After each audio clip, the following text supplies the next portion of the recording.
সেদিনকে ওয়েদারটা ছিল এরকম, আর আমরা বেরিয়ে পড়েছি কলেজের উদ্দেশ্যে। আর এখন আমরা আছি ব্রিটিশ আমলের ট্রেনে, আর আমার সাথে আছে আমার বান্ধবী। তারপরে চলে এসেছি অবশ্য রানাঘাটে। আর এসে তো এত সুন্দর ওয়েদার, তোমাদের কি বলবো। আর তারপরে চলে এসেছি কলেজে, এসে তো আমরা দাঁড়িয়ে পড়েছি লাইনে। তারপরে আমার নিজে রেজাল্ট, আর এই রেজাল্ট দেখানোর তো একটা দুষ্কর ব্যাপার, নিজের মান সম্মানই চলে যাবে। চলে এসেছি এখন আমরা ফুচকা খাওয়ার জন্য, চারটে ফুচকা ওদিকে ট্রেন আছে।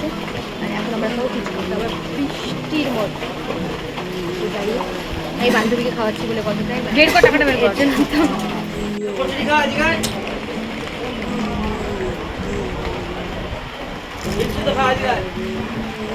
এখন ওয়েদার দেখাচ্ছিলাম, আর এখন হচ্ছে তখন ট্রেলার দেখাচ্ছিলাম, এখন হচ্ছে পিকচার স্টার্ট হয়ে গিয়া।